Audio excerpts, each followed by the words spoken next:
Bonjour à vous, c'est Yann et bienvenue dans cette nouvelle vidéo dans laquelle je vais vous donner quelques idées de thématiques pour organiser vos soirées œnologie. Alors, si vous avez suivi les vidéos de la chaîne, les vidéos précédentes, vous avez vu que je vous ai proposé 6 ateliers pour déguster, pour progresser.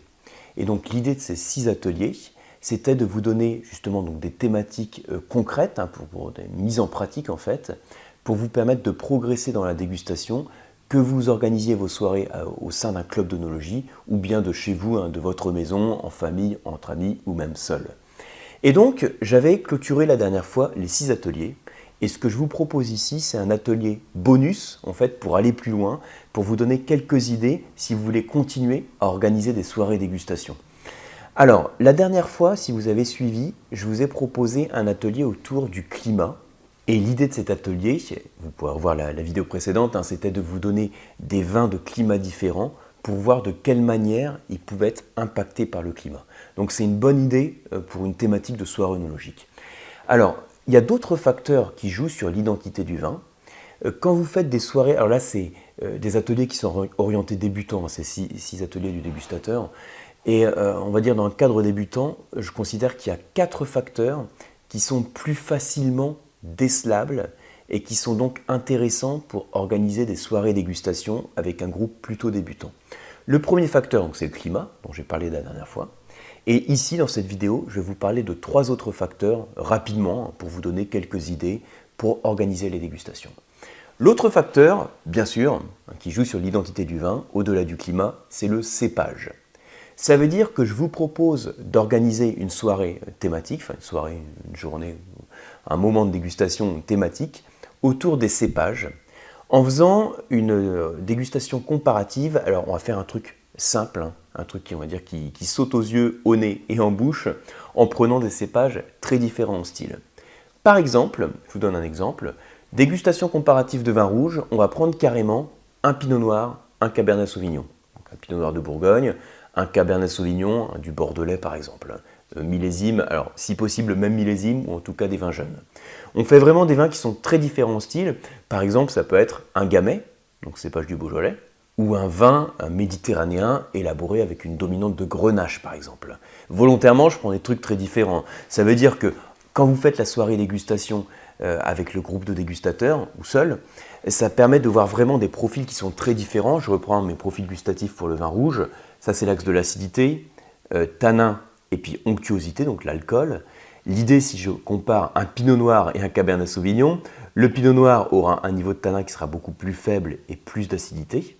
Et le cabernet sauvignon, alors le cabernet sauvignon, il va aussi avoir de l'acidité pour le coup, mais il va avoir aussi beaucoup plus de tanin. Si j'oppose le gamay avec cépage Grenache, mon autre exemple, gamay aura une certaine fraîcheur, en général un niveau de tanin qui sera modéré, alors que le Grenache aura encore un niveau de tanin modéré, mais moins d'acidité et plus d'alcool, voire beaucoup plus. Vous voyez un petit peu l'idée. Vous pouvez faire la même chose avec des vins blancs. Vous prenez par exemple un sauvignon, donc plein de fraîcheur, et un cépage Viognier. Donc là encore, on va avoir des profils différents qui permettent de comparer des profils gustatifs qui vont être bien différents. Le sauvignon par ici, et le Viognier qui va être plutôt par là, par exemple. Vous voyez un peu l'idée. Alors ça, c'est le facteur cépage. Alors après, ça se décline à l'infini, et autour du facteur cépage, vous pouvez faire beaucoup de soirées œnologiques. Mais voilà, donc ça c'est une idée d'un facteur qui est, surtout avec les exemples que je vous donne, qui est relativement facile à retrouver dans une dégustation. Autre thématique, donc au-delà du climat dont on a parlé la dernière fois, du cépage dont je viens de vous parler, ce serait par exemple l'élevage. L'élevage, vous savez, c'est le moment où le vin se repose avant d'être mis en bouteille, et vous avez plusieurs approches dans l'élevage du vin. J'avais fait une leçon sur cette chaîne, vraiment autour de l'élevage, beaucoup plus détaillée. Ici, c'est simplement pour vous dire donc, 2 approches dans l'élevage. On va dire il y a l'élevage neutre et l'élevage pas neutre.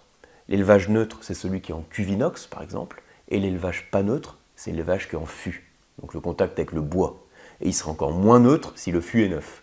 Donc, je ne parle pas de l'amphore ici, c'est vraiment des choses différentes sur une approche de vin, on va dire, sur des choses qui sont facilement décelables. Ça veut dire que vous pourrez prendre par exemple 2 vins du Bordelais, un vin sur lequel vous avez un élevage en fût qui est très marqué et l'autre qui est plutôt fait sur le fruit. Ou alors, vous pouvez prendre 2 vins espagnols vous prenez un vin avec la mention Robben, comme jeune, donc pas d'élevage en fût, en tout cas pas décelable, et puis un vin Reserva, donc là où l'élevage en fût va vous sauter au nez et en bouche. Donc l'idée de comparer ces deux vins, là encore, hein, c'est relativement facile, mais c'est le but de ces ateliers.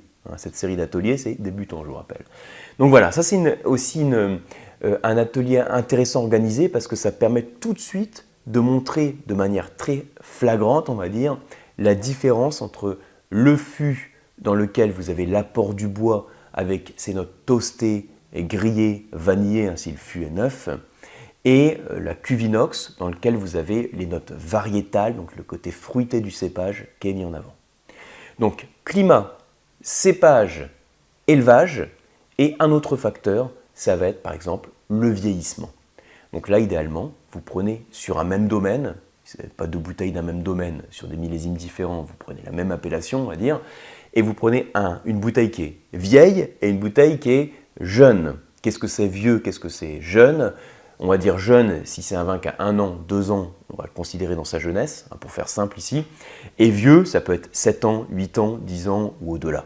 Donc l'idée, je vous donne vraiment des exemples bien carrés pour organiser ça de manière un peu pédagogique. Vous dégustez ces deux vins tour à tour et ça vous permet aussi de voir l'impact du vieillissement sur le vin. D'ailleurs, je vais vous proposer dans pas longtemps une petite dégustation sur ces vidéos dans laquelle je vais vous comparer deux vins d'un même domaine sur des millésimes différents. Donc ça permettra d'en parler un petit peu plus en détail.